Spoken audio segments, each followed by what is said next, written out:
کا دن تھا، صحابہ نے قربانیاں کرنے میں پہل کر لی۔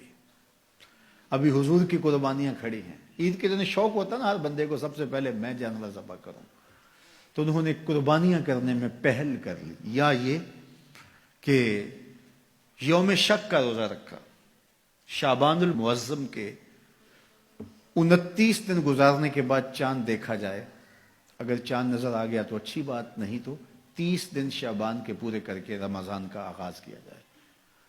چاند دیکھا گیا، مطلع ابر آلود تھا، چاند نظر نہیں آیا، تو 30 دن پورے کرنے تھے اور پھر روزہ رکھنا تھا، تو بعض صحابہ نے روزہ رکھ لیا اس خیال سے کہ مطلع ابر آلود ہے، ہو سکتا ہے چاند طلوع ہوا ہو لیکن نظر نہیں آیا، چلو ہم رکھ لیتے ہیں، اور اگر چاند واقعی نظر آیا ہے تو پھر روزہ ہو جائے گا، نہیں تو نفلی روزہ تو ہوگا۔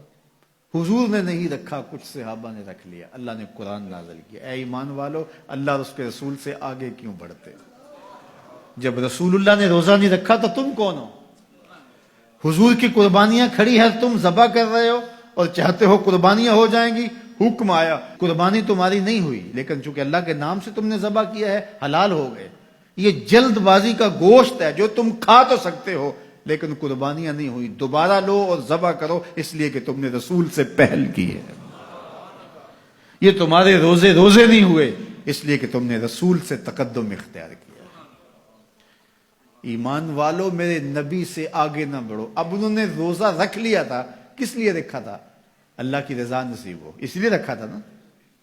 جلدی جلدی جانور ذبح کر لیے تھے اس لیے کہ اللہ راضی ہو جائے، حالانکہ ان کے حاشیۂ خیال میں بھی نہیں تھا کہ ہم حضور سے کوئی پہل کرنے کی کوشش کر رہے ہیں۔ یہ اتفاقاً ہو گیا، شوق تھا کہ اللہ کے حضور قربانیاں پیش کر دیں اور اس میں جلدی ہو گئی۔ شوق تھا کہ چلو اللہ کی عبادت ہو جائے، شک کے دن کا بھی روزہ رکھ لیتے ہیں۔ حضور سے کوئی نہ مقابلہ تھا نہ حضور سے جلدی کا ذہن تھا، لیکن اللہ نے کہا اگرچہ اتفاقاً ہوا ہے لیکن ہوا تو حضور سے پہلے ہے، لہٰذا میں اس کو گوارا نہیں کرتا۔ یہ تمہاری عبادت ہی نہیں ہے، تمہارا گوشت جلد بازی کا گوشت ہے، کھا سکتے ہو لیکن قربانی تمہیں دوبارہ کرنا ہوگی اس لیے کہ تم نے میرے رسول سے پہل کی۔ یہ ہے رسول اللہ کا ادب، یہ ہے رسول اللہ کی تعظیم۔ حدیبیہ کے مقام پر جب صحابہ نے پڑاؤ کیا، عثمان غنی رضی اللہ تعالیٰ عنہ سے فرمایا جاؤ تم جا کے اپنے رشتہ داروں سے کہو ہم لڑائی کے لیے نہیں آئے، ہم تو عمرے کے لیے آئے ہیں۔ تو حضرت عثمان غنی گئے تو انہوں نے کہا کہ عثمان ہم عمرہ انہیں نہیں کرنے دیں گے، لیکن اللہ کا گھر سامنے ہے، چلو تم آئے ہو تو طواف کر لو۔ حضرت عثمان غنی نے کہا عجیب لوگ ہو، حضور نہ کرے اور میں کر لوں؟ اللہ اکبر۔ اچھا، صحابہ کے ذہن میں بھی یہ بات آئی، ان کو طواف کا وہاں موقع مل گیا ہوگا، بچھڑے ہوئے تھے، کتنا عرصہ ہو گیا تھا مکے کو چھوڑ کے آئے ہوئے۔ جب حضرت عثمان غنی واپس آئے تو کہا کہ عثمان تم بڑے خوش قسمت ہو کہ تم نے طواف کر لیا ہوگا۔ کہا تمہاری غلط فہمی ہے، میری خوش قسمتی یہ نہیں کہ میں نے طواف کیا، یہ کیسے ہو سکتا ہے؟ حضرت عثمان نے کہا میں 1 سال بھی وہاں رکتا تو طواف نہ کرتا اگر میرے رسول نے نہیں کیا۔ تو دین ہی وہ ہے جو حضور کے تتبع میں ہو، حضور کی اتباع میں ہو، حضور کے پیچھے ہو۔ حضور کے پیچھے لگ کے اللہ ملتا ہے، آگے چل کے نہیں ملتا۔ یہ صحابہ مزاج سمجھتے تھے، لا تقدموا بین یدی اللہ ورسولہ، اللہ اکبر۔